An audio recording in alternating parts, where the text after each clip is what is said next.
Hi guys, good morning. This is Dan. Welcome to Engelgeist. For those of you that are new, welcome. For those of you that are returning, welcome back. For those of you that support me over on Patreon, thank you so very much for your subscriptions. I greatly appreciate them.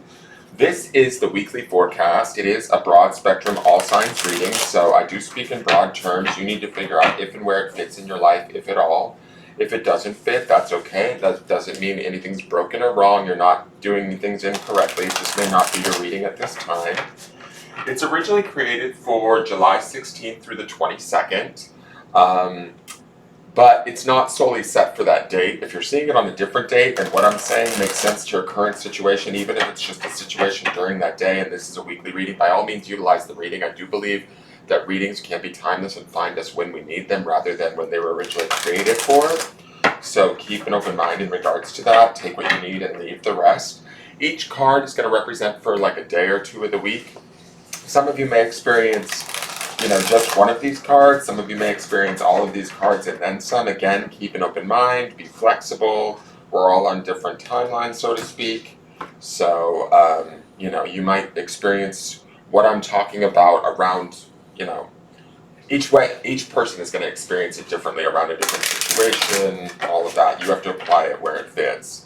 For those of you that are new, please check out the drop-down menu underneath any of my daily or weekly videos. Oh my god, the dogs are going crazy. Stop it! Hey, cut it out.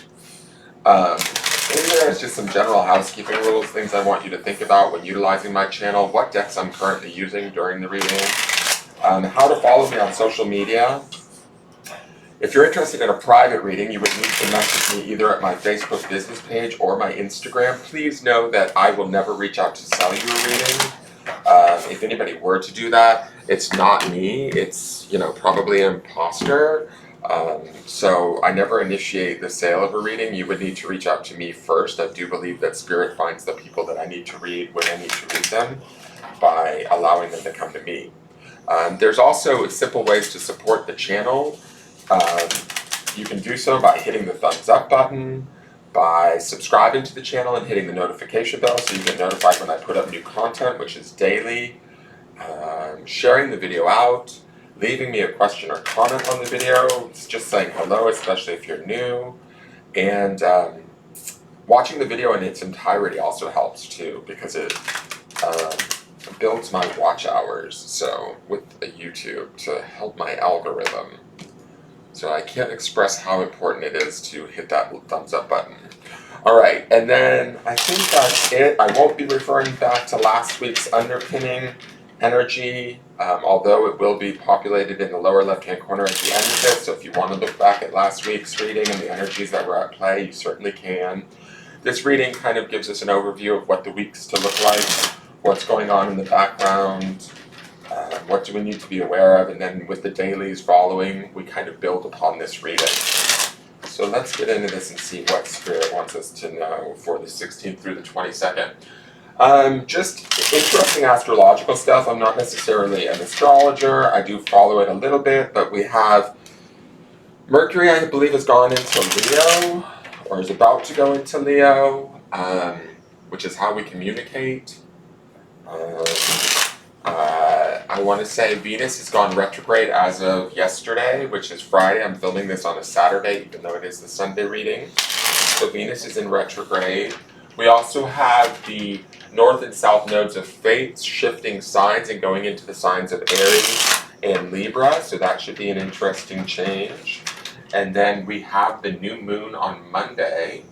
And I believe it's in Cancer, but on my calendar it says void, of course, so it might be either transferring into Cancer or transferring from Cancer to Leo, but regardless, it is, I think, predominantly in that Cancerian energy. Alright, so let's get into this and see what we've got going on. I did a little Bad Girls Club clap there. Speaking of the moon, we have the moon coming out of the deck. It is intuition and illusion.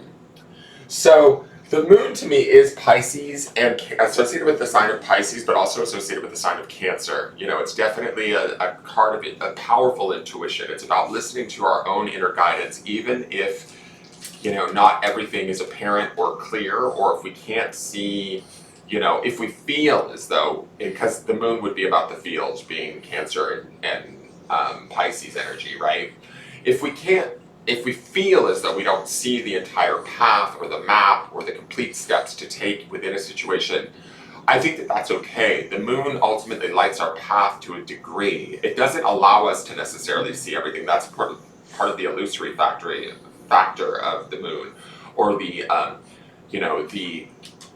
the moon kind of sets light in the dark, right? The secrets are sort of hidden in the dark, and whatever our truth is that it lies within our intuition. It lies within the vibes we're getting, the feelings that we're having, the intuitions that we're receiving. Trusting that is the key with the moon, right? Allowing that to be, it's almost like our own, oh my God, the Frenchie, my Gabe is just like flipping out. Gabe, cut it out. Why are you so hyper this morning? This moon is about trusting and tapping into what we know to be true and allowing that to be our guidance, right? Like it's almost like an internal intuitional GPS around a situation. There could also be stuff that's like not fully being revealed to us. The moon can represent that. So if we're feeling or sensing on some level, intuitionally, that not everything is being shown, seen, or said, that could be this moon's influence. And that could cause a little bit of, I don't want to say distrust, but, trepidation or worry. We don't need to worry. Ultimately, we need to go inward when we see the moon. We need to trust what we feel to be our truth. And for those of you, I'm going to just say, because I'm feeling sort of guided to say this, for those of you that are water signs like Pisces, Cancer, or Scorpio, you guys are going to be tapped into this probably a little bit more than the rest. And also we have this new moon in Cancer on tomorrow, Monday. And so we could be feeling this moon in a very big way, in a very profound way. Remember, new moons are about creation. It's about setting our intentions in a way. And so if we're setting our intentions from a place of our intuition and how we feel about a situation, by all means do so. Even if we don't know exactly how we're going to get there, or, what everybody's going to say, do, or react within the situation, none of that is important. What's important is that we're listening to our own inner guidance. Let's look at the midweek card. The midweek card is the Six of Swords. This is resolution and moving on. I like this because, and I don't know why it is with the swords cards, generally swords to me can be a little dicey, right, in any deck. They represent a little bit more of the negative side of the aspects of the tarot in a way. It can be worry, it's our thoughts, it's our mind, it can sometimes be our ego getting in the way. But with this deck, I always feel this sense of weird protection. Maybe it's because the swords are golden or how they're positioned, but I really do feel, and the Six of Swords to me is a card of moving to calmer waters in traditional tarot. It's one of the softer swords cards. This to me feels empowered. I almost feel like action, like these swords feel like arrows. And when it says on the card moving on, yes, there's that idea of moving to calmer waters or calmer thoughts or clearer thoughts, clearer communication, clearer understandings of what it is we want. Whatever is illusory with the moon in the beginning of the week becomes clear with this Six of Swords, and we pick a path, or we make a choice, or we communicate a feeling or an intuition that leads us forward to something that is definitely going to be more balanced and more clear and more in harmony with who we are or what we want. The word here also is resolution, which I kind of like that, because anything that might feel unclear to us, we do that sort of intuitional work with the power of the moon to find that answer and then solidify that answer in our mind through these swords to communicate it more clearly, more precisely. There's definitely a precision with these six swords and the way that they're positioned. They're like, we're going that way. It's just this very direct feeling that I get from this card. And then the end of the week card, oh wow, justice, understanding and karmic balance. There's the yin-yang symbol of divine masculine and feminine. Justice is Libran energy, which pairs nicely with this Six of Swords, right? Because Six of Swords would be an air sign or an air element.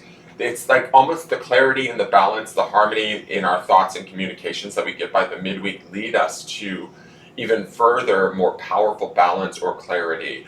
It looks to me like the path that might have been obscured by the moon, or that we might have not felt we had full access to, we certainly do so right here on the card by the end of the week. We are clear on where we're moving, how we're moving. We're in balance with this yin-yang symbol here, and we see that balance reflected in the Six of Swords in the midweek. We start to feel it at maybe a smaller, more personal level, and then it gets bigger in our life, is my feeling with this Justice card. It starts to like maybe reflect back to us in situations around us, relationships that we keep,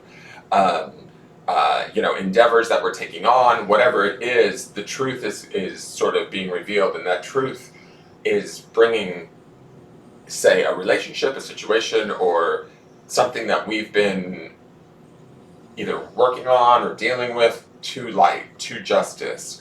It is giving us a clarity, a very powerful clarity. It's, what did it say here? Did it say karmic balance? Yeah, it did say karmic balance and an understanding. So whatever we don't feel as though we may be completely clear on, from doing the work in the early part of the week, we get that clarity. We've like established it. It's almost like I feel like we're empowered to create it this week. That's the power of the moon and justice. And these are both major arcana. So to me, beginning the week, it's big, but even though it might feel a little convoluted or unclear, by the end of the week, it's big, but very clear, very true. There could be truths that come out with the Justice card that I don't want to say are unexpected, but, they're definitely, in my opinion, they're in our favor, right? The sign of Libra is the scales, which is about restoring things back to balance too, and we also see that in the Six of Swords. So 6 is a card of harmony and balance in the tarot, and so there is this reestablishing of balance, and I think that the power of justice at the end of the week allows us to really clearly see the path, really clearly see the choice, understand why we're making the choice, or all the factors that are involved that allow us to clearly take this path of choice, movement forward. And we see that balance obviously in that yin-yang, right, symbol there. So let's go to the Cosmic Insights card. Oh, here's a new one. We haven't seen this one. I swear to God, with this deck, I feel like we're only seeing like 4 or 5 cards, and I'm like, there's probably a good 60 or 70 cards in this deck. It's cycles. Fate, karma, something ending, and something beginning. Huh. It's funny too, because this is giving me sort of moon, this round circle here, and it's giving me this yin-yang symbol a little bit. And it mentions karma here, and we have karmic, in justice, we have this karmic balance being restored. Somewhere maybe where we've been giving or being taken from in some way, I think comes back into balance. There's a clarity that comes this week. There's an understanding that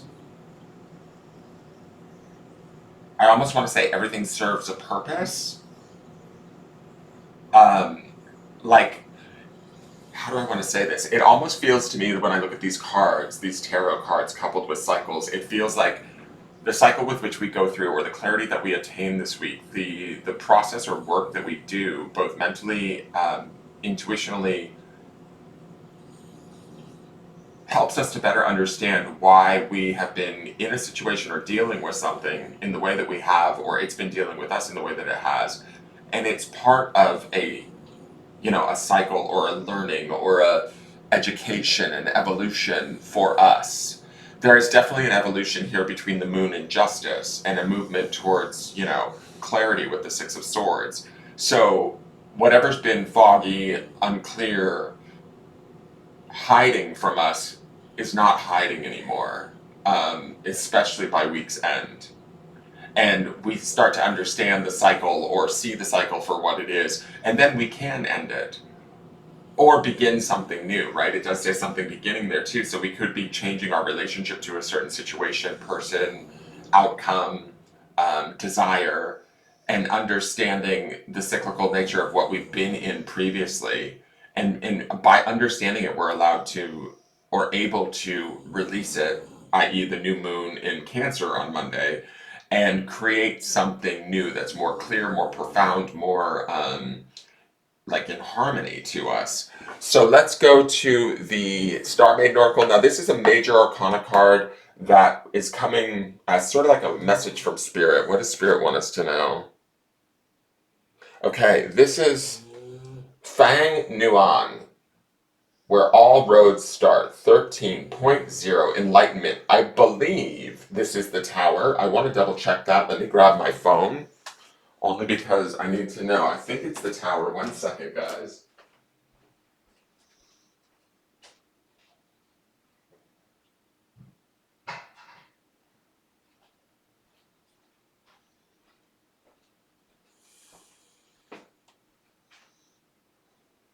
One second. I don't want to give you guys the wrong card here. Oh, it's the Death card. I knew it was something big. I don't speak Fang Nuan. I don't know what that means for death, but that would explain point zero, bringing us back to point zero or a new beginning. It's not the end. Death is never the end. Death is kind of more about the rebirth process. Yes, it can seem scary. I almost feel like there is, and like I said, there's something ending, so something new can begin with this cycles card. The death card would indicate that too. I don't get a bad feeling about this, only because we have this Moon Six of Swords justice thing happening here. Whatever is dying off or changing, transforming, becoming clearer, that is the death that's taking place. That's bringing us back to, say, a point zero or a rebirth around how we work within a situation, view a situation or relationship or challenge, how we interact with it. It's more about the transformation of it, the bringing in of the clarity of it. And yes, that clarity may bring about this ending of the cycle, but as this cycle ends, something new begins. And that's also the aspect of the death card, is it's not just about the ending. It's about what's to come after that, right? It's like embracing that, the release of death, and then allowing yourself to move forward into something new, into an evolution of something new. The other thing I do want to say is death is associated with the sign of Scorpio. Scorpio rules sex, death, and regeneration. And we have the moon card here, which is Pisces, Cancer. Venus is, in retrograde, which could, potentially pose some emotionality around love situations, things like that. But, and the new moon in Cancer, again, like I said earlier in the reading, I think the water signs, I don't know why I feel this, but I think the water signs are going to feel this the most or get the most profound growth. So, and it's not just if your sun sign's in a water sign. I want to say, like, if you have heavily placed planets in water, or your key planets that are in water placements, if you know what they are, those areas may find the most profound transformation, or cycles might be dying, patterns might be changing within these areas of our life. Okay, I hope that makes sense. Let's go to the clarifiers. We have the Seven of Cups, more water energy. We have the Four of Swords, I like that. And we have the Queen of Wands. So, the Four of Swords to me is that, like, sort of, we saw it yesterday in the grounding stone of last week, which was meditation. Four of Swords is the clarity that we see in the Six of Swords. Four of Swords is about trusting our intuition with the moon. Four of Swords is about finding and creating a safe mental space for us to get stability and clarity. The Seven of Cups is a little bit about emotional insecurity, having one too many options, not knowing the right route to pick. That's a little bit of the moon's energy, right, in the beginning of the week. It could be about us sort of feeling emotionally confused around a situation, or pushed and pulled in a way. But it's forcing us, again, to trust our intuition of the moon, to gain that enlightenment through going inward through the Four and the Six of Swords, and gain that mental clarity, start communicating, even if that communication is just solely to ourselves, what it is that we need for our own stability, for our own mental health, for our own, clarity. And finding that clarity for ourselves could bring about this awareness of cycles and the ending and new beginnings that death represents, right? And cycles, how cycles work. Justice says to me that what we find or how we work our way through this week is going to be profound and positive for us. It's going to bring about a truth. The last thing I want to say about this is the Queen of Wands. Queen of Wands, she's associated, because she's a queen, she's associated with this element of cups, right? Which is emotions, but she's wands, which is fire. That fire feeds all of the swords and the justice card that are here.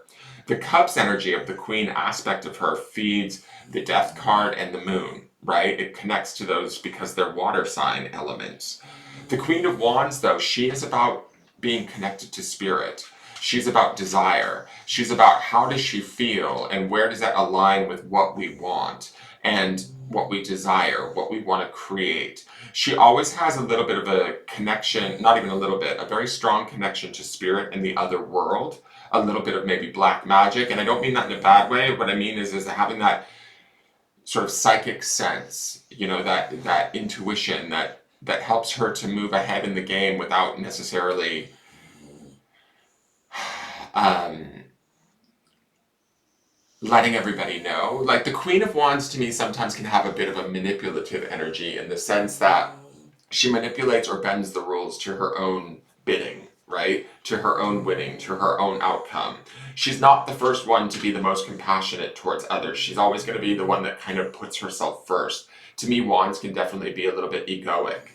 But I don't get a bad sense from this. What I think this is about is it's like we gain this clarity so that we can have this Queen of Wands rise up within us or begin to manifest within us so that we can start to think about how we feel, what we desire, what we're heading towards, what we're communicating within our lives, maybe to ourselves or to those around us within the situations we're in, so that we can connect to the other realms, spirit, bend the rules a little bit, and get our asses where we need to be, right? She's not gonna be the kind of queen that's gonna like kowtow or go like, oh no, I'm sorry, Henry, did you want that? Here, let me just put off what I want so that you can have that. No.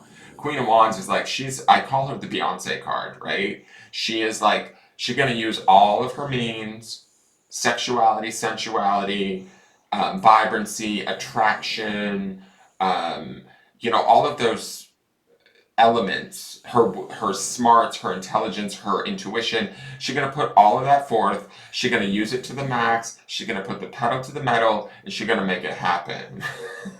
She's not gonna sit around and wait for the other two girls in the band of Destiny's Child to figure out that she's the star. She knows she's the star, right? And I don't mean the star card, I mean just the star of the band. I'm using a Beyonce reference there for those of you that, you know anything about Beyonce. So I do feel like she empowers us to push forward in this, whether it be this week or into the future. I kind of get this future vibe with her. It's like almost like the truth of what comes out in justice emboldens us to start to begin to make decisions from not only our desire, but also that deep-seated soul desire, but also the emotion aspect, because she is a queen, to begin to tap into creation through like manifestation, spiritual manifestation, connecting to spirit and making it happen, and not letting anyone stop her. Does that make sense? I hope that makes sense. Now let's go to the grounding stone and see what we're going to ground in this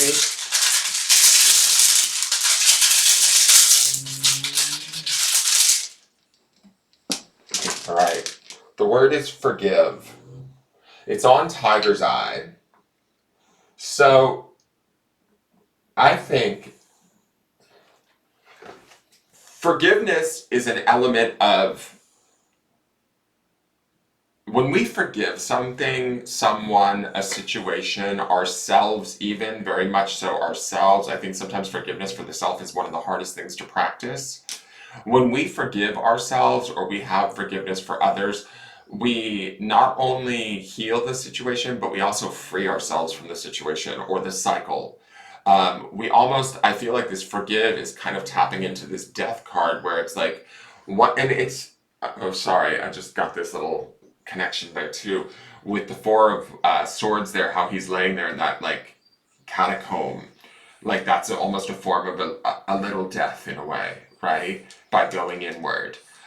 When we forgive, we release whatever's going on. We release the emotional connection, hold, resistance, effort that we may have placed on